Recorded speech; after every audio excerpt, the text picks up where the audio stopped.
الله وبركاته نحمده ونستعينه ونستغفره ونؤمن به ونتوكل عليه ونعوذ بالله من شرور أنفسنا ومن سيئات أعمالنا من يهده الله فلا مضل له ومن يضلله فلا هادي له ونشهد أن لا إله إلا الله وحده لا شريك له ونشهد أن سيدنا مولانا محمدا عبده ورسوله.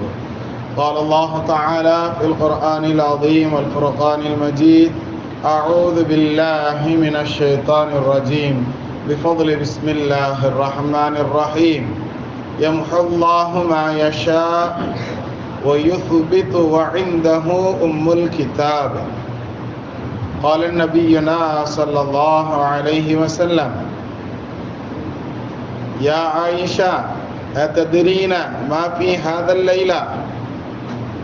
يعني ليلة النصف من شعبان. قالت: قلت الله ورسوله أعلم. قال: فيها يكتب كل مولود من بني آدم في هذه السنة، وفيها يكتب كل هالك من بني آدم في هذه السنة، إلى آخره، أو كما قال عليه الصلاة والسلام وتسليم. صدق الله المولانا العلي العظيم، صدق النبي صلى الله عليه وسلم. رب اشرح لي صدري ويسر لي أمري واحلل عقدة من لساني يفقهوا قولي. سبحانك لا علم لنا إلا ما علمتنا إنك أنت العليم الحكيم.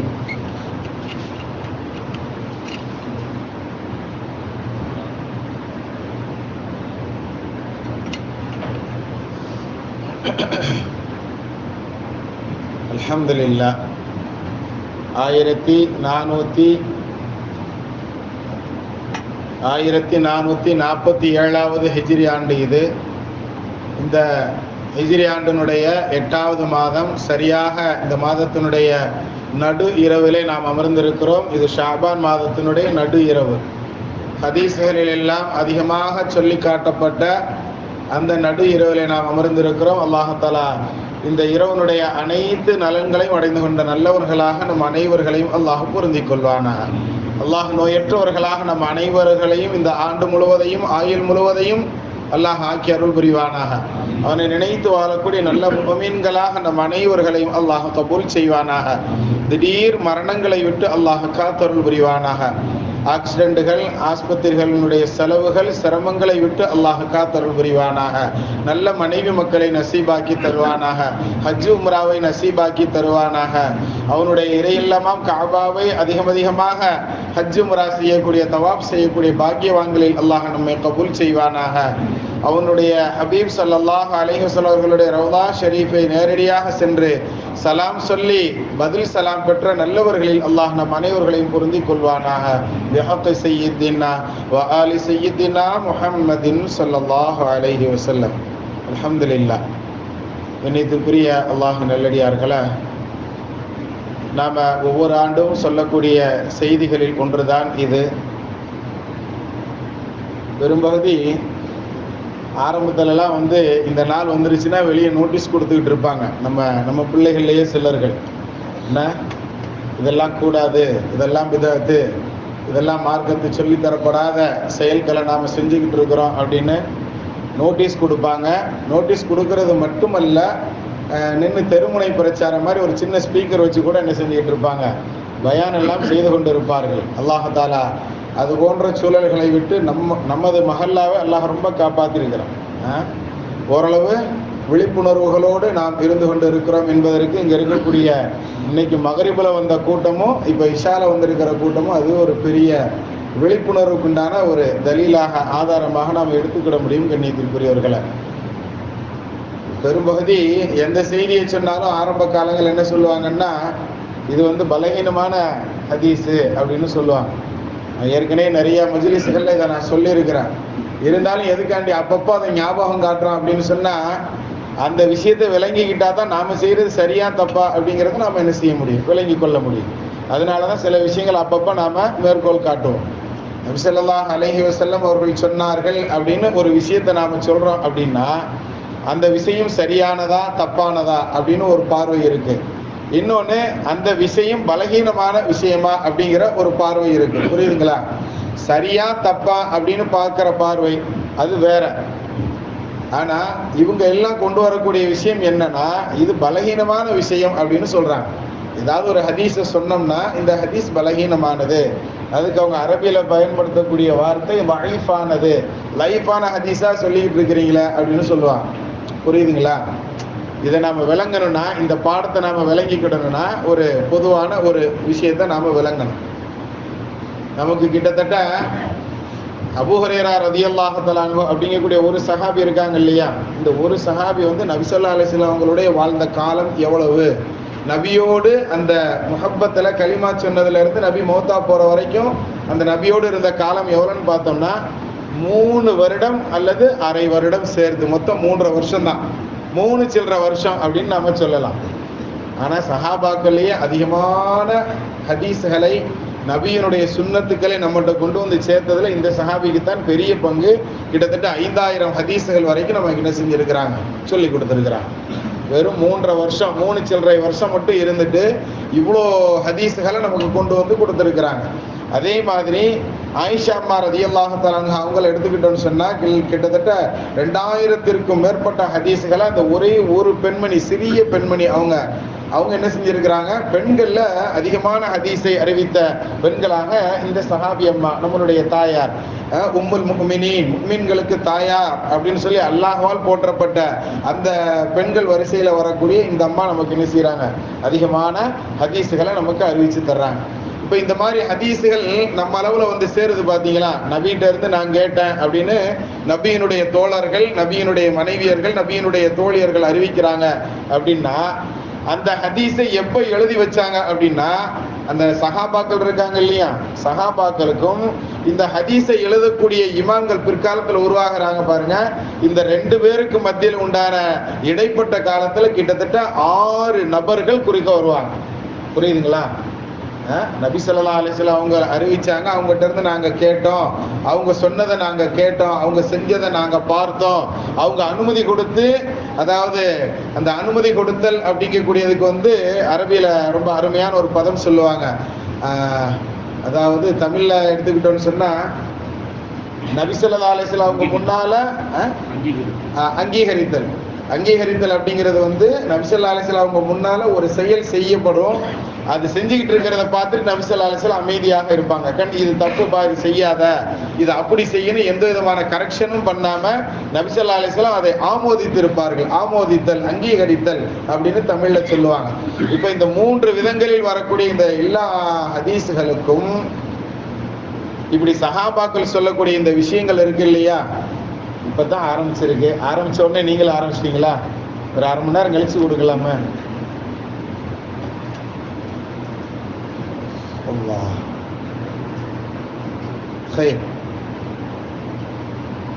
அதை எடுத்துட்டு வந்த வரைக்கும் அப்படியே கொடுத்துருங்க. ஒரு நமக்கு வரலையா, நமக்கு வரலைன்னு எல்லாரும் பார்த்துக்கிட்டே இருக்கணும். சரி, அல்லாஹும்ம ஸல்லி அலா சய்யிதினா முஹம்மதின் வ அலா ஆலி சய்யிதினா முஹம்மதின் வ பாரிக் வ ஸல்லிம் அலைஹி. இப்போ நபியிடம் இருந்து வரக்கூடிய அந்த ஹதீஸுகள் இருக்கு இல்லையா, மொத்தம் 3 விதத்தில் வரும். ஒன்று நபி சொன்னது, இன்னொன்று நபி செஞ்சது, இன்னொன்று நபி ஸல்லல்லாஹு அலைஹி வஸல்லம் அவர்கள் அங்கீகரித்த ஆமோதித்தல் அப்படிங்கிற விஷயம். ஒரு சஹாபி நபி முன்னாடி உட்கார்ந்து உது செய்கிறாங்க அப்படின்னா, அந்த உது செய்யக்கூடிய விஷயத்தை நபி ஸல்லல்லாஹு அலைஹி வஸல்லம் பார்த்துக்கிட்டே இருந்துட்டு கரெக்ஷன் பண்ணலை, இந்த இடத்துல நீ தப்பு செஞ்சிருக்கிற, இந்த இடத்துல நீ சரியா செய்யல அப்படின்னு அந்த தோழரை பார்த்து எதுவுமே சொல்லாம கண்டிக்காம விட்டுட்டாங்கன்னா அவர் சரியா தான் செஞ்சிருக்காருன்னு நபி ஸல்லல்லாஹு அலைஹி வஸல்லம் மௌனமாக இருந்தே அதை அங்கீகரித்து இருக்கிறார்கள் என்று பொருள். அப்படிங்கிறதுனால இந்த 3க்குமே ஹதீஸ் அப்படின்னு சொல்லுவாங்க. புரியுதுங்களா? இந்த 3க்குமே ஹதீஸ் அப்படின்னு சொன்னா, இந்த 3ஐயும் சஹாபாக்கள் நமக்கு சொல்லி தர்றாங்கல்ல. நாங்கெல்லாம் நபி முன்னாடி இருந்துகிட்டு இருக்கும் போது ஒரு சஹாபி இந்த மாதிரி செஞ்சாங்க, நபி அவர்கள் கண்டிக்கல அப்படின்னு ஒரு செய்தி வருதுன்னா, இப்ப அந்த செய்தியும் ஹதீஸ் அப்படிங்கிற பெயர் அதற்கு சொல்லப்படும். புரியுதுங்களா? அப்ப ஹதீஸ்னு வரக்கூடிய இந்த விஷயத்த நமக்கு சஹாபாக்கள் கொண்டு வந்து சேர்க்கிறாங்கன்னா, சஹாபிக்கும் இந்த ஹதீஸ்களை எழுதி வைக்கக்கூடிய காலத்துக்கும் இடையில கிட்டத்தட்ட 6 நபர்கள், 5 அல்லது 6 நபர்கள் வருவாங்க. இடப்பட்ட அந்த சஹாபிக்கும் இந்த ஹதீஸை எழுதக்கூடிய இமாம்கள், இமாம் புகாரின்னு சொல்றோமா, இமாம் முஸ்லிம் அப்படின்னு சொல்றோமா, இமாம் அபு தாவூதுன்னு சொல்றோம், இமாம் திர்மிதின்னு சொல்றோம், இமாம் இப்னு மாஜான்னு சொல்றோம், இமாம் பைஹக்கின்னு சொல்றோம். இந்த 6 சிஹாஹு சித்தா, ஆதாரபூர்வமான 6 கிரந்தங்கள் அப்படின்னு இந்த 6 ஹதீஸ் கிதாபுக்கும் பெயர். இந்த 6 ஹதீஸ் கிதாபுகளை எழுதின ஒவ்வொரு இமாம்களுக்கும் அந்த சஹாபிகளுக்கு மத்தியில கிட்டத்தட்ட 6 நபர்கள் இடம் பெறுவாங்க. அது 6 ஜெனரேஷன் அப்படின்னு கூட வச்சுக்கிடலாம். புரியுதுங்களா? ஒரு ஜெனரேஷனுக்கு 40 வருடங்கள் அப்படின்னு நம்ம கணக்கு வச்சாலும் 6 ஜெனரேஷன் அல்லது 5 ஜெனரேஷன்கள் இடையில என்ன செய்யறாங்க, வர்றாங்க. இந்த 5 ஜெனரேஷன்ல உள்ள நபர்கள்ல யாராவது ஒருவர், புரியுதுங்களா, சின்ன ஏமாற்று வேலை செஞ்சிருந்தார், சின்ன ஏமாற்று வேலை செய்திருந்தால், அல்லது ஏதாவது ஒரு தவிர்க்க முடியாத விஷயங்களில் பொய் சொல்லியிருந்தாரு அப்படின்னு சொன்னா, புரியுதுங்களா, அவங்க மூலமா வர்ற அவங்க அந்த ஹதீஸ் அறிவிக்கக்கூடிய வரிசையில அந்த இடப்பட்ட 5-6 நபர்கள்ல இந்த ஆள் ஒரு நபராக இருந்தாங்கன்னா அந்த ஹதீஸ் பலவீனம்னு சொல்லிடுவாங்க. புரியுதுங்களா என்ன சொல்றேன்னு? உதாரணத்துக்கு இமாம் புகாரி ரஹ்மத்துல்லாஹி அலைஹி என்ன செய்வாங்க, ரொம்ப தூரம் பயணம் செஞ்சு போவாங்க. கிட்டத்தட்ட 2 மாதங்கள் வாகனத்துல பயணம் செஞ்சு போறாங்க. போறதுக்கு மட்டுமே 2 மாசம்னு சொன்னா வர்றதுக்கு 2 மாசம் கணக்கு வச்சுக்கோங்க. கிட்டத்தட்ட 4 மாதங்கள் பயணப்பட்டு போய் ஒரே ஒரு ஹதீஸை வாங்கிட்டு வர்றதுக்காக வேண்டி போவாங்க. அப்படி போன இடத்துல அவர் என்ன செய்யறாரு, குதிரையை கூப்பிடுறாரு. குதிரைக்கு என்ன செய்வாங்க, வாலியில கொள்ளு மாட்டி விடுவாங்க தெரியுமா, முகத்துல என்ன செய்வாங்க, கொள்ளு மாட்டி. இன்னும் பீச்சுக்கு போனீங்கன்னா கூட பார்க்கலாம், குதிரை வளர்க்குறவங்க அதுக்கு அந்த சாப்பாடு கொடுக்குற முறை. அப்படி அந்த வாலிய வச்சு அவர் என்ன செய்யறாரு, குதிரையை கூப்பிடுறாரு, இங்க வா அப்படின்னு கூப்பிடுறாரு. ஆனா அந்த வாலியில எதுவுமே இல்லை. புரியுதுங்களா? இந்த தூரத்துல இமாம் புகாரி என்ன செய்யறாங்க, அவரை பார்த்துக்கிட்டே நடந்து அவர் வீட்டை பார்க்க நடந்து வர்றாங்க. வரும்போது அவர் வீட்டுக்குள்ள நின்று இந்த போன்று ஒரு செய்கை செய்கிறார். என்ன செய்கை செய்கிறார், குதிரையை கூப்பிடுறாரு, அது வரமாட்டுக்கு. ஆனா அந்த வாலியை தூக்கி காட்டிட்டு வா அப்படின்னு கூப்பிடுறாரு. அந்த குதிரை போகுது. பக்கத்துல போன உடனே அந்த வாலியை கீழே வச்சுட்டு குதிரையை பிடிச்சி என்ன செய்யறாரு, கட்டி போடுறாரு. அப்போ ஒரு சின்ன ஏமாற்று வேலை தான். இப்ப நம்ம கூட என்ன செய்வோம், குழந்தைய கூப்பிடுவோம், அப்படித்தானே, பாப்பாவை கூப்பிடுவோம், வரல, பேரப்புள்ள வரலன்னு என்ன செய்வோம், கையில சாக்லேட் வச்சிருக்கிற மாதிரி ஆக்ஷனை காட்டி வா வந்தா தருவேன் அப்படின்னு சொல்றோமா இல்லையா? இந்த மாதிரி ஒரு வேலை அவர் ஒரு மனுஷன்ட்ட, ஒரு குழந்தைகிட்ட கூட செய்யல, ஒரு பிராணி தான் வளர்க்கக்கூடிய ஒரு குதிரைகிட்ட பண்ணிட்டு இருக்கார். இதை பார்த்துக்கிட்டே இருந்துட்டு என்ன செஞ்சிருவாங்க, எவ்வளவு தூரம் பயணம் பண்ணி 2 மாசம் பயணம் பண்ணி கஷ்டப்பட்டு போறாங்க. இந்த நிகழ்வை பார்த்து விட்டு புகாரி இமாம் அவர்கிட்ட ஹதீஸை வாங்காம திரும்பிடுறாங்க. ரொம்ப தூரம் பயணம் செஞ்சு வந்த ஆள் மாதிரி இருக்கிறீங்க, வாசல் வரைக்கும் போயிட்டாங்க இல்லையா, இவ்வளவு தூரம் வந்திருக்கிறீங்க, இவ்வளவு தூரம் வந்துட்டு நீங்க ஏன் திரும்ப போறீங்க, என்ன விஷயமா வந்தீங்க, நீங்க யாரு என்னங்கிறத கேட்கும் போது அவங்க எல்லாத்தையும் சொல்லிடுறாங்க. நான் இது போன்ற ஹதீஸ் கிதாப் ஒன்று நான் என்ன செய்யறேன், எழுதிக்கிட்டு இருக்கிறேன். ஆனா அதுல நான் இந்தந்த மாதிரி தரத்தோட எழுதிக்கிட்டு இருக்கிறேன். உங்கள்கிட்ட இது மாதிரி ஒரு செய்தி இருக்குன்னு கேள்விப்பட்டேன், அதை வாங்குறதுக்கு தான் வந்த ஒரு ஹதீஸ. ஆனா நீங்க செஞ்சுக்கிட்டு இருந்த இந்த வேலையை பார்த்துட்டு எனக்கு அதுல என்ன இல்லை, உடன்பாடு இல்லை. உங்களுடைய செய்தி அந்த அளவு நம்பகத்தன்மையாக இருக்குங்கிறத நான் அதாவது உங்ககிட்ட இருந்து அந்த ஹதீஸ் சரியானதாக இருக்குங்கிறத என்னால ஊர்ஜிதம் பண்ணிக்கிட முடியல. அதனால நான் அந்த ஹதீஸ் உங்கள்கிட்ட கேட்க கூட இல்லைன்னு கிளம்பிடுவோம். இப்ப இந்த நபர் செஞ்ச விஷயம் ஏதாவது ஒரு பெரிய தப்பு செஞ்சிருக்காங்களா? இந்த நபர் என்ன செஞ்சிருக்கிறாங்க, ஒரு வெறும் வாளியை காட்டி அது சாப்பிடக்கூடிய அந்த உணவு தட்டை காட்டி என்ன செய்யறாங்க, இங்க வான்னு குதிரையை கூப்பிட்டாங்க. அதுல எதுவும் இல்லாம வைக்காம கூப்பிட்டுருக்காங்க. அது ஒண்ணுதான் விஷயம்.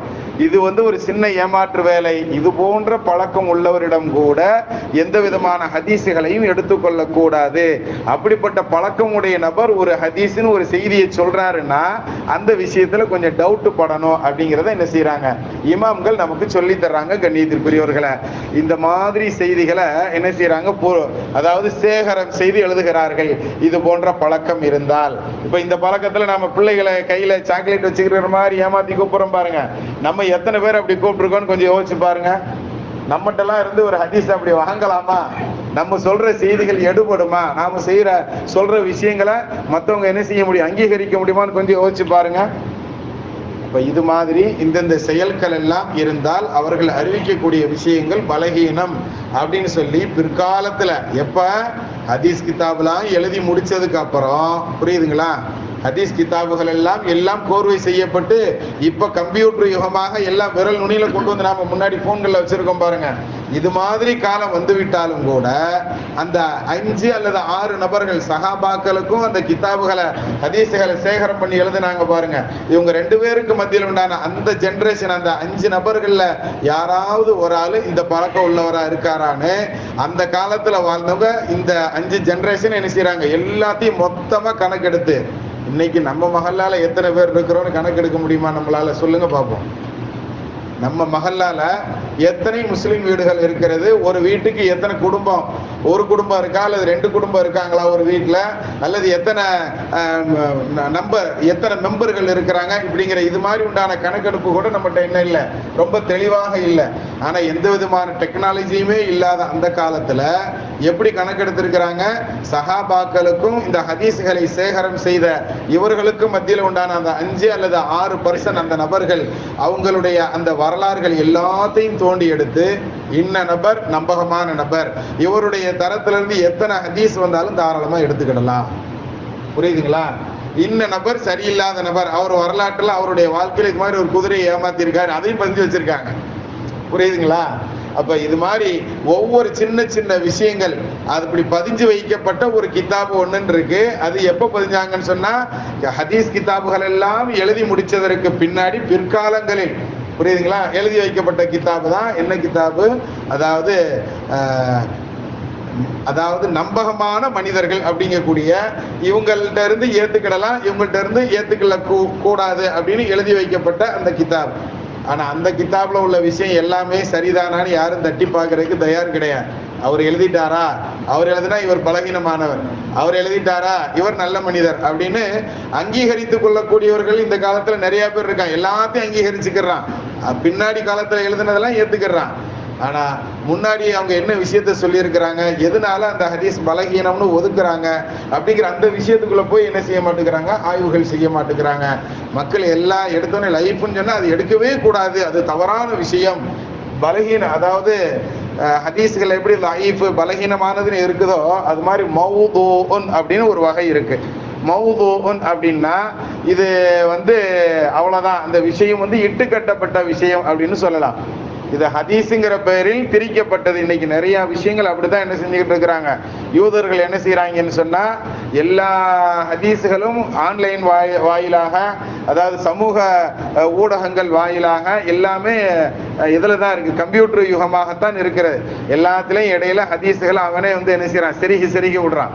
அப்ப அப்படி எவ்வளவுதான் செருகி விட்டாலும் அந்த ஹதீஸினுடைய தரம் என்ன, அது யார்கிட்ட இருந்து வருது, எப்படி இருந்து வருதுங்கிற அந்த தரத்தை ஆய்வு செய்யக்கூடிய விஷயங்கள் இருக்கு பாருங்க.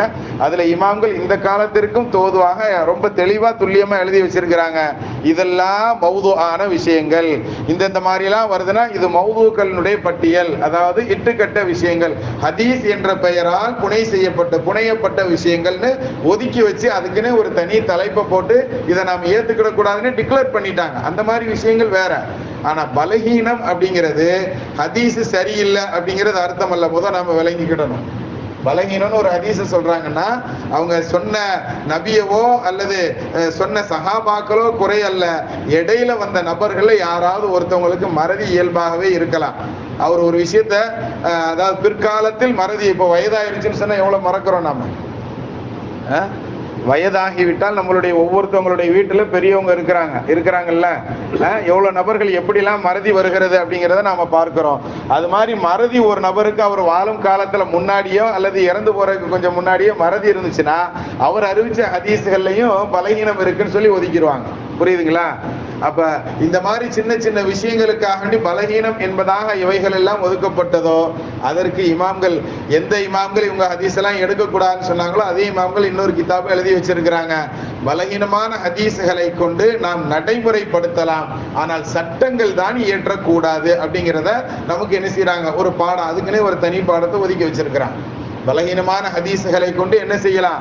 அமல் செய்யலாம், தொழுகலாம், நோன்பு வைக்கலாம், மார்க்கத்தில் எந்தெந்த விஷயம்லாம் செய்யலாம்னு சொல்லியிருக்கிறோம். அந்த மாதிரி விஷயங்களுக்காக வேண்டி அந்த பலகீனமான ஹதீஸுகளை ஆதாரமாக வச்சு நாம செய்யலாம். ஆனா செய்யணும் அப்படின்னு சொல்லி ஒரு சட்டமாக கொண்டு வர்றதுக்கு பலகீனமான ஹதீஸுகளை எடுக்கக்கூடாது அப்படின்னு நமக்கு என்ன செய்யறாங்க?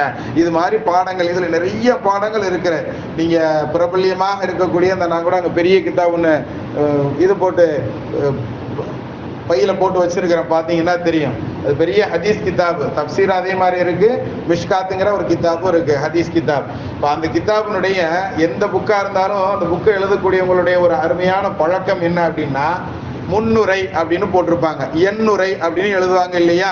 அது மாதிரி அந்த முன்னுரையிலே ரொம்ப தெளிவா எழுதியிருப்பார். இதுல பலகீனமான ஹதீஸாக இருந்தா இந்த வார்த்தையை போட்டு நான் என்ன செஞ்சிருப்பேன், அதுல கோட் பண்ணியிருப்பேன். அந்த இடத்த போய் நீங்க செக் பண்ணி பார்த்தீங்கன்னா அது எதனால அது பலகீனம் அந்த ஹதீஸு அப்படிங்கிறத நான் என்ன செஞ்சிருப்பேன், அதுல சொல்லியிருப்பேன். முத்தவாத்திர் அப்படின்னு ஹதீஸ்களுடைய வரிசையில ஒரு பட்டியல் இருக்கு, மௌது அப்படின்னு ஒரு பட்டியல் இருக்கு. இப்படி ஹதீஸ்களினுடைய வகைகள்ல இத்தனை வகைகள் இருக்குங்கிறத முன்னாடி உண்டான ஹதீஸ் பாடத்தை ஆரம்பிக்கிறதுக்கு முன்னாடியே என்ன செஞ்சிருப்பாரு, முன்னுரை அப்படிங்கிறதுல அவ்வளவு தெளிவா போட்டிருப்பாங்க. அப்ப நாம இதெல்லாம் எதுவுமே படிக்கிறது இல்ல. யாரோ ஒருத்தன் ஏதோ ஒரு யூடியூப்ல பலகீனம் சொல்லிட்டான் அப்படின்னா உடனே எல்லா ஹதீஸையும் தூக்கி போட்டு நீங்க பொய்யை பிரச்சாரம் பண்றீங்க, நீங்க சரியில்லாத விஷயத்தை எடுத்து சொல்றீங்க, மக்களை நீங்கள் வழிகேடான வழிகேடான பாதையின் பக்கம் வழி நடத்துகிறீர்கள் அப்படின்னு பிரச்சாரம் பண்ண ஆரம்பிச்சாங்க. 30 வருஷத்துக்கு முன்னாடி ஆரம்பிச்சு இப்பதான் பழையபடி பள்ளிகளில் எல்லாம் பழைய மாதிரி எல்லோரும் ஒன்று கூடக்கூடிய இது மாதிரி சூழ்நிலைகள் உருவாகி இருக்கிறது கண்ணியத்திற்குரியவர்களை. அந்த அடிப்படையில் இந்த ஷபே பராஅத் அப்படின்னு சொல்றோம் இல்லையா, இந்த ரெண்டு பேருமே ஷபே பராஅத் அப்படிங்கிறது ரெண்டுமே அரபியில உண்டான பேர் கிடையாது, புரியுதுங்களா? அதை நம்ம விளங்கிக்கிடணும். நம்ம எப்படி குர்பான் பெருநாள் அப்படின்னு சொல்றோம், அப்படித்தானே? ஹதீஸ்ல என்ன குர்பான் பெருநாள்னா இருக்கு?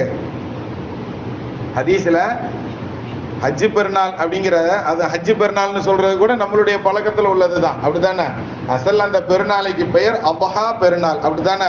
ஈதுல் அபஹா அப்படிங்கிறது தான் அந்த பெருநாளைக்கு உண்டான பெயர். ஆனா அந்த பெருநாளை நம்ம பழக்கத்தில் எப்படி சொல்லிட்டு இருக்கிறோம்? குர்பான் பெருநாள் அப்படின்னு சொல்றோம், ஹஜ்ஜு பெருநாள் அப்படின்னு சொல்றோம், அப்படித்தானே? இது மாதிரி எப்படி பெயர்கள் மருவி ஒவ்வொரு பெருநாளைக்கு ஒவ்வொரு பேர் வந்துருச்சா? இது எங்க ஒரு பக்கம்லாம் போனோம்னா சூட்டுக்கறி பெருநாள்னு சொல்லுவோம். என்னன்னா அந்த உப்பு கண்டம் போட்டு வைப்போம்ல கறிய, அதனால அந்த உப்பு கண்ட பெருநாள் அப்படிங்கிற சூட்டுக்கறி பெருநாள் அப்படின்னு சொல்லுவாங்க. இப்ப இது மாதிரி ஒரே பெருநாளைக்கு எப்படி நிறைய பெயர்கள் வருகிறதோ அது மாதிரி இத ஹதீஸுகள்ல என்ன வார்த்தையில இந்த இரவை பத்தி சொல்லப்பட்டிருக்குன்னா நிஸ்பு ஷாபான் அப்படின்னு தான் சொல்லப்பட்டிருக்கு. ஷாபானுடைய நடு இரவு அப்படிங்கிறது இந்த இரவனுடைய பெயர். இத நிஸ்பு ஷாபான் அப்படின்னு அந்த ஷீனும் சாது சேர்ந்து வரக்கூடிய இது இருக்கிறதுனால கொஞ்சம் கஷ்டமா இருந்ததுனால ஷபே பராத் அப்படின்னு பெயர் வச்சிட்டாங்க. ஏன்னா ஹதீஸ்கள்ல நிறைய மன்னிப்பு அல்லாஹ் இன்னைக்கு வழங்குறான்னு சொல்லி வர்றதுனால இதுக்கு பேர் பராஅத்து. அதாவது நரகத்துல இருந்து அல்லாஹத்தால நிறைய பேர்களை விடுதலை செய்யக்கூடிய அந்த பராஅத்து அப்படிங்கிற அந்த வாசகத்தை வச்சு என்ன செஞ்சிருக்கிறாங்க, அப்படியே பழக்கத்துல ஈஸியா சொல்லணுங்கிறனால ஷபே பராத்துன்னு என்ன செஞ்சிடறாங்க, பேரை வச்சுட்டாங்க காலப்போக்கில். ஆனா இந்த பேரை தூக்கி வச்சுக்கிட்டு ஷபே பராத்துன்னு ஹதீஸ்களில் எங்கும் இல்லை. அதனால் இவங்க என்ன செய்யறாங்க, சூட்டுக்கறி பெருநாள்னு எதுலையுமே இல்லை, அதே மாதிரி குர்பான் பெருநாள்னு எதுலையுமே இல்லை, அதனால ஹஜ்ஜு பெருநாளை கொண்டாடக்கூடாதுன்னு நம்ம சொல்லிட முடியுமா என்ன? ஹதீஸுகள்ல ஒரு பேர் நம்ம பழக்கத்துக்காண்டி நம்ம புரிஞ்சுக்கிறதுக்காண்டி ஒவ்வொரு ஊர்ல ஒவ்வொரு மாதிரி அந்த இரவுகளுக்கோ அந்த நாட்களுக்கோ ஒரு பேரை வச்சுட்டோமே தவிர்த்து அதுக்காண்டி அந்த பேர் இல்லைங்கிறதுனால அந்த விஷயமே இல்லைன்னு ஆயிராது இல்லையா? அது மாதிரி இவங்க என்ன செஞ்சு வச்சுக்கிட்டாங்க, தவறாக இது போன்ற விளக்கங்கள் சொல்லப்பட்டு தவறாக அவங்களுக்கு விளக்கம் சொல்லப்பட்டனால அவங்க தவறாக விளங்கிக்கிட்டாங்க. அதனால சிறு சிறு வாலிபர்கள் கூட நம்மளுடைய பெற்றோர்கள் செய்த விஷயம் கூட தப்பு, நம்ம பெற்றவங்க வழிகட்டுல இருந்தான் அப்படின்னு சொல்லி பகிரங்கமா சொல்றான். ஸல்லல்லாஹு அலைஹி வஸல்லம் ரொம்ப அருமையாக ஒரு செய்தி சொல்லுவாங்க, முன்னோர்களை பழிக்கும் சமூகம் அப்படின்னு இருக்குதுன்னா அவன் வாழ்க்கையில முன்னேறவே முடியாது. தன்னை பெற்றோர்களை பெற்றவர்கள் இவங்களை எல்லாம் சபிக்கக்கூடிய ஜெனரேஷன் வருதுன்னு சொன்னா அது கியாமத்துடைய அடையாளம் அப்படிங்கிறத நமக்கு நபி ஸல்லல்லாஹு அலைஹி வஸல்லம் சொல்லி தர்றாங்க. கண்ணியத்திற்குரியவர்களை, அப்படிப்பட்ட காலமா இல்லையாங்கிறத கொஞ்சம் யோசிச்சு பார்த்துக்கோங்க. தான் அத்தா அம்மா செஞ்ச விஷயத்த அவர் தப்பு செஞ்சுட்டாரு, எங்க அத்தா அம்மாவே இருந்தாலும் தப்பு செஞ்சா அதை நாங்க சரியாத்தான் எடுத்துக்கிட மாட்டோம். உனக்கு அதை பகுத்து பார்க்கிற அறிவு இல்லை, அதுக்காக வேண்டி அவங்கள தப்பு செஞ்சு நீ எப்படி சொல்லலாம்? இது மாதிரிதான் பூனை வந்து கண்ணை மூடிடுச்சுன்னா துனியா வந்து இருட்டாயிருச்சுன்னு நினைக்குமா. அந்த மாதிரி கதையாக தான் இப்போ போய்கிட்டு இருக்கு. கண்ணியத்திற்குரியவர்களை, நாம் விஷயத்துக்கு வருவோம். இந்த ஹதீஸ் கிதாபுகளே இன்னொரு விஷயம் ஒன்று பாடம் எழுதியிருப்பாங்க. ஒரு பலகீனமான ஹதீஸ் வருது அப்படின்னு சொன்னா அதே விஷயத்தை வலியுறுத்தி இன்னொரு பலகீனமான ஹதீஸ் வருதுன்னு சொன்னா, அல்லது இன்னொரு ஹதீஸ் வருதுன்னு சொன்னா, மொத்தம் 3 பலகீனமான ஹதீஸுகள் ஒரு கருத்தை மையமாக வைத்து வந்தால் அந்த 3 பலகீனமும் சேர்ந்து அது கவி பலமான ஹதீஸ், அதை வைத்து நாம் சட்டமும் இயற்றலாம் அப்படின்னு சொல்லி நமக்கு அதே இமாம்கள் தான் எழுதி வச்சிருக்கிறாங்க. கண்ணியத்திற்குரியவர்களை, இந்த விஷயத்தெல்லாம் சொல்லிக் கொடுக்க மாட்டாங்க. எந்த விஷயத்தை சொல்லிக் கொடுக்க மாட்டாங்க? பலகீனமான 3 அறிவிப்புகள் சேர்ந்து ஒரே கருத்தை வலியுறுத்தினால் அது பலமான ஹதீஸ் ஆகும். அந்த பலமான ஹதீஸை வைத்து ஒரு சட்டம் இயற்றலாம், அப்படி கொண்டு வரணும் அப்படின்னு சொல்வதற்கு அனுமதி உண்டு. இந்த விஷயத்தை இதை வச்சு செய்யலாம் அப்படின்னு சொல்ற கூட அனுமதி இருக்குன்னு நமக்கு அதே இமாம்கள் தான் சட்டம் எழுதி வச்சிருக்கிறாங்க. ஆனா அந்த விஷயத்துல என்ன செஞ்சிருவான்? மறைச்சிருவான். தன்னுடைய கருத்துக்கு, தன்னுடைய கொள்கைக்கு எதெல்லாம் சாதகமா இருக்கோ அதை மட்டும் சொல்லி இளைஞர்களை, வாலிபர்களை மண்டையை கழுகக்கூடிய விஷயங்கள் தான் இந்த காலத்துல நிறைய பரவிக்கிட்டு இருக்கு. இது மாதிரி ஏதாவது ஷரியத் சம்பந்தமா ஒரு டவுட் இருந்துச்சுன்னா தாராளமா தைரியமா வாங்க. எந்த ஃபீஸும் கிடையாது, இலவச ஆலோசனை உங்களுக்கு வழங்கப்படும். அது நம்ம பள்ளியில எல்லா தொழுகைக்கும் நம்ம இருப்போம், அந்த நேரத்தில் தொழுகை முடிச்சுட்டு கேட்டுக்கிடலாம். அப்படி இல்லையா, இல்லைன்னா கடையில இருப்போம். நம்ம இந்த 2 இடத்துல, நம்ம ஆபீஸ்லயோ அல்லது பள்ளியிலேயோ எங்கனாலும் வந்து நீங்க ஏதாவது ஒரு விஷயம் சம்பந்தப்பட்ட சந்தேகங்கள் இருந்தால் தாராளமாக வந்து கேட்டு தெளிவுபடுத்திக் கொள்ளுங்கள். அல்லாஹ் அருள் புரிவாங்க. இப்ப இந்த நிஸ்பு ஷாபானுடைய நடு இரவு சம்பந்தமாக வரக்கூடிய ஹதீஸுகள் எல்லாம் எடுத்து பார்த்தோம் அப்படின்னா, இந்த ஹதீஸ்ல இங்க எல்லா ஹதீஸ்லயுமே ஒவ்வொரு நபர்கள் பலகீனமானவர்னு சொல்லி என்ன செஞ்சிருக்கிறாங்க, குறிப்பிட்டு வச்சிருக்கிறாங்க. அதுல ஒவ்வொரு ஹதீஸ்லயும் இன்னென்ன நபர் அப்படிங்கிற அந்த தெளிவான விஷயங்கள் கூட நம்மகிட்டையும் இருக்கத்தான் செய்யுது. ஆனா கிட்டத்தட்ட ஒவ்வொரு ஹதீஸும் எடுத்துக்கிட்டோம்னு சொன்னா 15 விதமான ஹதீஸுகள் மொத்தம் இருக்கு. இந்த நிஸ்பு ஷாபான் சம்பந்தமா எத்தனை விதமான ஹதீஸ் இருக்கு? 15 விதமான ஹதீஸ் இருக்கு. அந்த 15 விதமான ஹதீஸ்ல ஒன்னொன்னுக்கும் 3க்கு மேல உண்டான ராவிகள் வாயிலாக நமக்கு அந்த ஹதீஸ்கள் வருது. கண்ணியத்திற்குரியவர்களை, இப்ப அலி ரலியல்லாஹு தஆலா அன்ஹு அவர்கள் அறிவிக்கக்கூடிய ஒரு ஹதீஸ், பிரபல்யமான ஹதீஸ் ஒன்னு இருக்கு. அதே மாதிரி ஆயிஷா அம்மா அவங்க சொல்லக்கூடிய ஒரு ஹதீஸ் இருக்கு. இப்ப இந்த ஆயிஷா அம்மா சொல்லக்கூடிய ஹதீஸை எடுத்துக்கிட்டோம்னு சொன்னா இவங்க ஹதீஸ் மட்டுமே கிட்டத்தட்ட 4 நபர்களின் வாயிலாக நமக்கு வந்து சேரும். புரியுதுங்களா? அதே மாதிரி அலி ரலியல்லாஹு தஆலா அவர்களுடைய ஹதீஸ் எடுத்துக்கிட்டோம்னா 15 நபர்கள் வாயிலாக நமக்கு அந்த ஹதீஸ் வருது. 15 நபரும் வேற வேற ஆட்கள். புரியுதுங்களா என்ன சொல்றேன்னு? அப்ப இப்படி நமக்கு வேற வேற வாயிலாக ஒரே கருத்தை வலியுறுத்தி 15 அறிவிப்பு இருக்கிறதுனால தாராளமாக 3 அறிவிப்பு இருந்தாலே நம்ம என்ன செய்யலாம், அது பலமானதுன்னு எடுத்துக்கிடலாங்கும் போது 15 அறிவிப்புகள் இருக்குது. ஆயிஷா ஹதீஸுக்கு 4 அறிவிப்புகளுக்கு மேல இருக்கு. இது மாதிரி நாம பார்க்கும் பொழுது ஒவ்வொரு ஹதீஸிற்கும் 3க்கு மேல் உண்டான வழிகளில் நமக்கு ஆதாரங்கள் இருக்கிறதுனால தாராளமாக இதனை வைத்து நாம் அமல் செய்யலாம். இந்த இரவு முழுவதும் நாம் என்ன செய்யலாம், நல்ல விதங்களில் நல்ல செயற்களில் கழிக்கலாம் அப்படிங்கிறதுக்கு நமக்கு ஆதாரம் இருக்கு. அதனால தைரியமாக நீங்க என்ன அமல்கள்னாலும் என்ன செய்யுங்க, நல்ல விஷயங்களை செய்யுங்க. சேர்த்து என்னனாலும் செய்யுங்கன்ட்டாங்கன்னு சொல்லிட்டு யூடியூப்ல மொத்தமா உட்காந்து பசங்களா உட்காந்து வீடியோ பார்க்கலாமா, செகண்ட் ஷோ சினிமாவுக்கு போகலாமா அப்படின்னு நினைச்சிடக்கூட நற்காரியங்கள் என்னென்ன இருக்கோ அதை நீங்க என்ன செய்யலாம். அதை செய்யறக்கும் அதை கூட செய்யக்கூடாதுன்னு சொல்லிட்டு தான் தெரிஞ்சுட்டு இருக்கான் நிறைய பேர். நம்ம அப்படி கிடையாது. இது மாதிரி ஒரு நாளிலாவது நல்ல விஷயங்களை நமக்கு மத்தியில காதுகளில் வாங்கி போட்டு நாம் செயல்படுத்துவதற்குண்டான நற்பாகியத்தை அல்லாஹ் தரணுங்கிறதுனால இந்த விஷயத்தை நாம் என்ன செய்யறோம், சொல்லிட்டு இருக்கிறோம். கண்ணியத்திற்குரியவர்களை, ஆயிஷா ரலியல்லாஹு தஆலா அன்ஹா அவர்கள் சொல்லக்கூடிய அந்த ஹதீஸ்ல அருமையான ஒரு செய்தி ஒன்று வரும். இந்த ஹதீஸ் வந்து பைஹகி இமாம் என்ன செய்யறாங்க, நமக்கு அறிவிப்பு செய்யறாங்க. மிஷ்காத்ங்கிற கிதாப்ல பதிவு செய்யப்பட்டு இருக்கிறது. 1302வது ஹதீஸாக இந்த ஹதீஸ் மிஷ்காத்ங்கிற கிதாப்ல இருக்கு. ஆயிஷா மாட்ட நபி ஸல்லல்லாஹு அலைஹி வஸல்லம் கேக்குறாங்க, தத்ரீன மா ஃபீ ஹாதிஹில் லைலத்தி யா ஆயிஷா, ஆயிஷாவே இந்த இரவு என்னன்னு உனக்கு தெரியுமா அப்படின்னு கேட்கிறாங்க.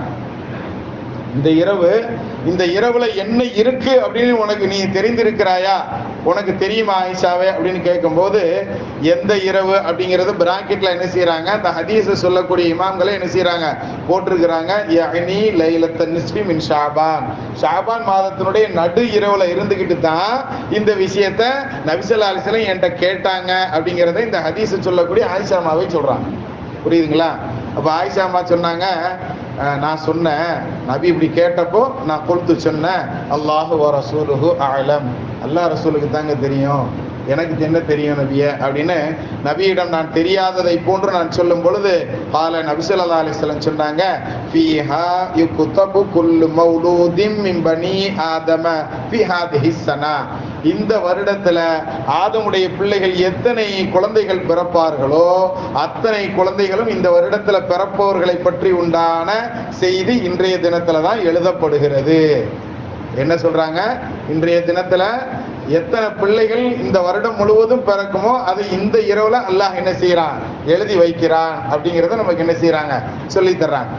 நல்லா கவனிச்சு பார்த்தோம்னு சொன்னா இன்னொரு ஹதீஸும் ஒரு இடத்துல நாம பார்க்க முடியும்.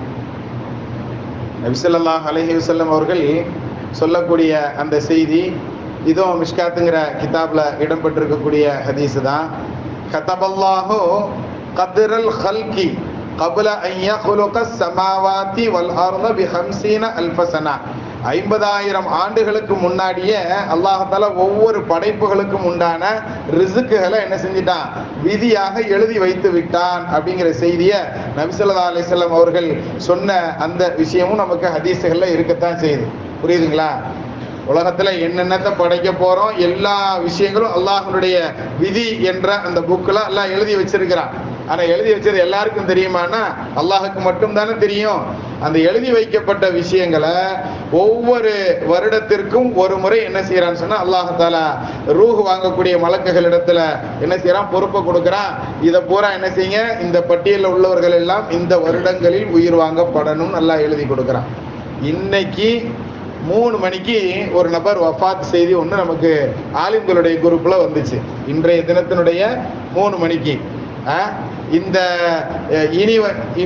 இந்த இரவுல இருந்து இனி அடுத்து இது போன்று வரக்கூடிய இரவு வரைக்கும் உண்டான ஒரு வருடத்திற்கு உண்டான மௌத்தினுடைய பட்டியல் கொடுக்கப்பட்டுருச்சு. அதே மாதிரி போன வருஷம் இதே மாதிரி இரவுல இன்றைய மகரிபுக்கு முன்னாடி வரைக்கும் உண்டான பட்டியல்கள் கொடுக்கப்பட்டிருக்கும். அப்படித்தானே? அப்படிப்பட்ட மௌத்தினுடைய லிஸ்ட்ல யாரோட பேர் இருந்து இன்னைக்கு மத்தியானம், இன்னைக்கு அதான் பின்னர் மத்தியானத்தினுடைய பின்னேரத்துல இறந்து போன 3 மணிக்கு இறந்த நபர்களும் இருக்குத்தானே செய்வாங்க. அதே மாதிரி எத்தனை குழந்தைகள் பிறந்திருக்கிறது அப்படிங்கிறத பார்த்தோம்னு சொன்னாலும் அதிகமான பிள்ளைகள் இந்த ஒரு வருடத்தில் எத்தனை குழந்தைகள் பிறப்பார்களோ அத்தனை பேர்களுடைய பட்டியலும் என்ன செய்யப்படும், மலக்குமார்களிடத்துல கொடுக்கப்படும். இந்த பிறப்பு விகிதம் அதே மாதிரி இறப்பு விகிதம் இந்த பட்டியல், இவங்கவங்களா ஹஜ்ஜுக்கு போகணும் இந்த வருஷம், அதுக்குண்டான ஏற்பாடுகள். இப்ப பார்த்தீங்கன்னா அரசாங்கமே என்ன செஞ்சிருச்சு, நமக்கு சபை பராத் இப்பதான் வருது, ஆனா போன மாசத்துக்கே என்ன செஞ்சுட்டாங்க, இதுக்குள்ளேயே ஹஜ்ஜுக்கு இன்னும் 6 மாசம் கிடக்கு, 6 மாசத்துக்கு முன்னாடியே பேர்கள் எல்லாம் இது பண்ணிடணும், 1 லட்சம் ரூபா பணம் கட்டிடணும் அப்படின்னு சொல்லி, இவ்வளவு பணம் தொகை அப்படின்னு சொல்லி பணத்தெல்லாம் கட்டி முடிச்சு புக் பண்ணி வச்சு முடிச்சிருக்கணும். இல்லைன்னு சொன்னா இனிமேல் புக் பண்ண முடியாதுன்னு அரசாங்கமே சொல்ற அளவுக்கு ஆயிப்போச்சு கண்ணியத்திற்குரியவர்களை. ஆனால் அல்லாஹ் ஒரு ஆண்டுக்கு முழுவதற்கும் உண்டான விஷயம், இவங்க எல்லாம் இந்த வருஷத்துல உம்ரா போகக்கூடியவர்கள், இவர்கள் எல்லாம் இந்த ஆண்டு ஹஜ்ஜி செய்யக்கூடியவர்கள், இவர்கள் இத்தனை முறை உம்ராக்கு போகக்கூடியவங்க, இவங்க உம்ராலேயே போய் மௌத்தாகக்கூடியவங்க, இவங்க ஹஜ்ஜிலேயே போய் அங்க மௌத்தாகக்கூடியவங்கிற இது மாதிரி பட்டியல்களை எங்க யாருடைய உயிரை எந்த இடத்துல வச்சு வாங்கணுங்கிற உள்பட எல்லாத்தையும் அந்தந்த சம்பந்தப்பட்ட துறையை சார்ந்த வல்லுநர்களாக இருக்கக்கூடிய மலக்குகளிடம் அல்லாஹ் கொடுக்கக்கூடிய தினம் தான் இந்த தினம். அதைத்தான் நபி ஸல்லல்லாஹு அலைஹி வஸல்லம் ஆயிஷா மாட்ட கேட்கிறாங்க, ஆயிஷா இந்த நாள் என்னன்னு உனக்கு தெரியுமா? அல்லாஹ் இதை பற்றி அதான் லேசா ஒரே ஒரு வசனத்துல சொல்லுவான், ஃபீஹா யுஃப்ரகு குல்லு அம்ரின் ஹகீம். ஃபீஹா அந்த நாள் எது தெரியுமா, அந்த இரவு எது தெரியுமா? குல்லு அம்ரின் ஹகீம், நுட்பமான விஷயங்கள் எல்லாம் பிரித்து கொடுக்கப்படக்கூடிய இரவு தான் அது அப்படின்னு அல்லாஹ் குர்ஆன்ல சொல்லுவான். சூரா துஹான்ல 3வது 4வது வசனத்தை எடுத்து படிச்சு பாருங்க. 44வது சூரா 1ல இருந்து 5 வசனத்துக்குள்ள நீங்க படிச்சீங்கனாலே உங்களுக்கு தெளிவாக தெரிந்துவிடும். 44வது சூரா 1 முதல் 5 ஆயத்துக்களை நீங்க படிச்சு பாருங்க. படிச்சு பார்க்கலாமா? இன்னைக்கு இரவு முழுவதும் நாம அதாவது அலி ரலியல்லாஹு தஆலா அவர்கள் சொல்லக்கூடிய ஹதீஸ்ல ரொம்ப அருமையாக சொல்லுவாங்க, உனக்கு இந்த இதா கான லைலத்துன் நிஸ்ஃபி மின் ஷாபான், ஷாபானுடைய நடு இரவு வந்து விட்டால் கூமு லைலஹா வசூமு நஹாரஹா, இந்த வார்த்தையை நீங்க நிறைய இடத்துல கேட்டிருக்கலாம். லைலத்துல் கத்ர் சம்பந்தமாக பயான் பேசும்போது அஜர்த்து இதே தான் நீங்க சொல்றீங்க. என்ன சொல்றீங்க? இரவை நீங்கள் வணக்கத்தில் கழியுங்கள், பகலை நோம்பில் கழியுங்கள்னு சொல்றீங்க. அதே மாதிரியே இதுல என்ன நபி ஸல்லல்லாஹு அலைஹி வஸல்லம் சொன்னதான் அலிநாயகர் ரலியல்லாஹு தஆலா அன்ஹு நமக்கு என்ன செய்றாங்க? சொல்லி தர்றாங்க. நடு இரவு வந்துருச்சுனாலே அந்த நடு இரவுல நல்ல விஷயங்களை செய்யுங்க. நல்ல முழிச்சிருந்தா நல்லதே செய்ய மாட்டேன்னு சொன்னா தூங்கிருங்க. அல்லாஹ் அதான் பெஸ்ட். முழிச்சிருந்தா நல்லது செய்ய மாட்டோம், தீமை செஞ்சிருவோம் அப்படிங்கிற பயம் இருந்துச்சுன்னா நீங்க சீக்கிரமாக தூங்குறதே சிறப்புங்கிறத முதல் விளைவிக்கோங்க. முடிஞ்சா 2 ரக்காத் தொழுதுட்டு யா அல்லாஹ் இந்த ஆண்டு முழுவதும் எல்லா விதத்திலும் எனக்கு நலவைத்தான் அப்படின்னு துவா செஞ்சுட்டு போய்கிட்டே இருக்கும். செய்யலாமா? அப்படி இன்னைக்கு ஆரம்பிச்சோன்னு தெரியலையே, என்னாச்சு? சரி, அதை நம்ம ஏதோ ஒன்று சொல்லணும்னு நினைச்சு எங்கேயோ போய்கிட்டு இருக்கு. அல்லாஹ் தஆலா உண்மையை வழங்குறதுக்கு உண்டான தௌஃபீக்கை தரணும். கண்ணியத்திற்குரியவர்களை, நபி ஸல்லல்லாஹு அலைஹி வஸல்லம் அவர்கள் ஆயிஷா அம்மாட்ட கேட்குறாங்க, இது என்ன நாள் தெரியுமா, இது என்ன இரவு தெரியுமான்னு கேட்டுட்டு இந்த ஒரு வருடத்திற்கு உண்டான அனைத்து பிறக்கப்படக்கூடிய பிள்ளைகளுடைய பெயர்கள் பதிந்து வைக்கக்கூடிய இந்த இரவுல தான்.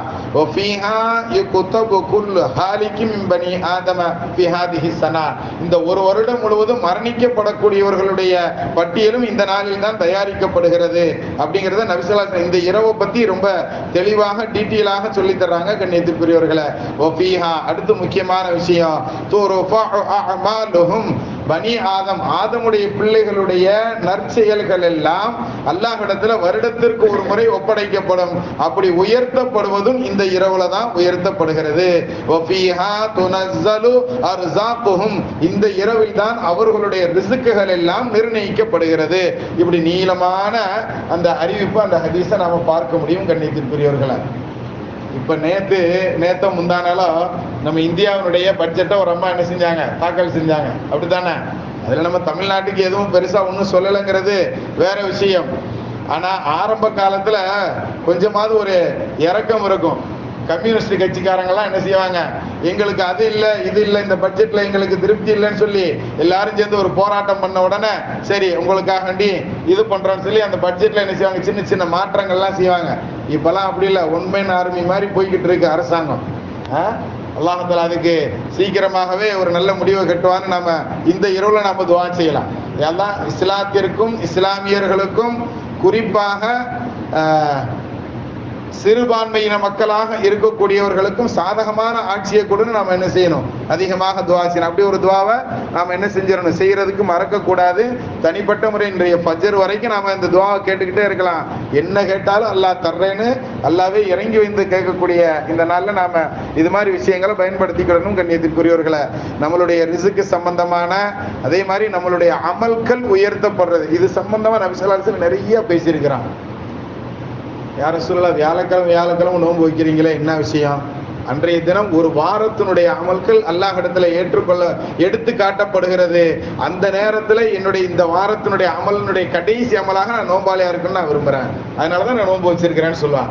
அதே விஷயத்தை இங்கேயும் சொல்றாங்க. ஆயிஷா அம்மா கேட்கிறாங்க, அல்லாஹ்வுடைய தூதரே ஷாபான்ல மட்டும் ஏன் நிறைய நோன்பு வைக்கிறீங்க அப்படிங்கும்போது நபி ஸல்லல்லாஹு அலைஹி வஸல்லம் சொல்றாங்க, ரமலானுக்கும் ரஜபுக்கும் நடுவுல இருக்கக்கூடிய ஷாபானை நிறைய மக்கள் கண்டுக்கிடாம விட்டுறாங்க.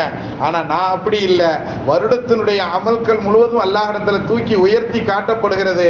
அப்ப என்னுடைய அமல் காட்டப்படுற நேரத்தில் நான் நோம்பாளியா இருக்கணும்னு விரும்புறேன்.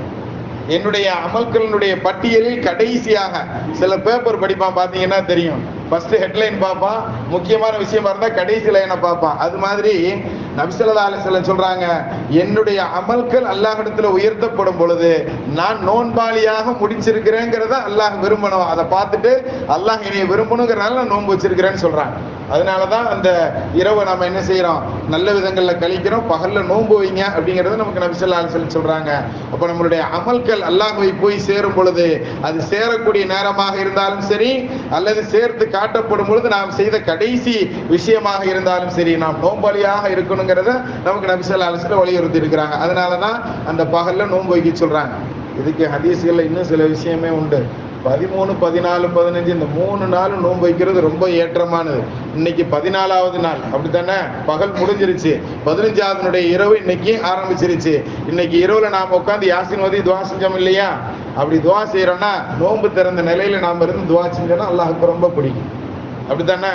இன்னைக்கு நம்மளை நோன்பு வைக்கிறதுக்கு மறந்துட்டோம்னு சொன்னாலும் எல்லாம் அடுத்த ஆண்டு இது போன்று இந்த துஆவில் கலந்து கொள்வதற்கு, நான் நோன்பு திறந்த நிலையில் கலந்து கொள்வதற்கு எனக்கு உதவி செய்யணும். இந்த வருஷமே நம்ம இந்த நாள்லயே துஆ செஞ்சோம்னா இன்ஷா அல்லாஹ் வரக்கூடிய ஆண்டு வரைக்கும் நமக்கு என்ன செய்ய முடியும்? நம்ம அந்த ஷபே பராத்துல நாம என்ன செய்யலாம்னா நோன்பு திறந்த நிலையில் நாம துஆ செய்வதற்குண்டான பாக்கியத்தை அல்லாஹ் தருவான். கண்ணியத்துக்குரியவர்களே, நிறைய நோன்பு இங்க நல்ல விஷயம்னு தெரிஞ்சா அதை செய்யறதுக்கு ஆதாரம்லாம் எதிர்பார்க்காது. நல்ல விஷயம்னு சொல்லி நம்ம மார்க்கத்துல உதாரணத்துக்கு துஆ செய்யறது இருக்கு, துஆ கேட்கறதுன்னு இருக்கா. இப்போ துஆ கேட்கறது நீங்க எடுத்துக்கிட்டீங்கன்னு சொன்னா இதுக்கு ஆதாரம் இருக்குதா, இது இந்த நேரத்துல கேட்கறதுக்கு ஆதாரம் இருக்குதா, நல்லா விளங்கிக்கோங்க. தொழுகிறதுக்குன்னா அந்தந்த டயத்துல தான் நம்ம தொழுகணும், அப்படித்தானே? துஆ கேட்கறதுக்குன்னு ஒரு டைமே கிடையாது, எல்லா இடத்துலயும் துஆ கேட்கலாம். இன்னும் சொல்றாங்க சில இமாம்கள், கழிவறை போன்ற அசுத்தமான இடங்களில் நாம துஆ கேட்கறத தவிர்த்துக்கிறது நல்லதுன்னு ஒரு பிரிவு சொல்லுவாங்க. ஆனால் அஹ்மது இப்னு ஹம்பல் போன்ற அப்படிப்பட்ட அறிஞர்கள் சொல்லுவாங்க, பாத்ரூம்ல இருந்து கூட அல்லாஹ்ட்ட துஆ செய்யலாம், அல்லாஹ் நினைக்கலாம், தப்பு கிடையாது. நம்ம உடம்பை விட்டு எல்லா அசுத்தத்தையும் வெளியாக்குனானே அப்படின்னு உள்ள இருந்துகிட்டே அல்லாஹ் நீ புகழலாம், தப்பு இல்லைன்னு சில இமாம்கள் சொல்றாங்கன்னா அது அதாவது இறைவனை நினைப்பதற்கோ இறைவன்கிட்ட பிரார்த்தனை செய்வதற்கோ நமக்கு எந்த நேரமும் ஒரு தடை இல்லைங்கிறத விளங்கிக்கோங்க. அது மாதிரி தான் எல்லா விஷயமும்.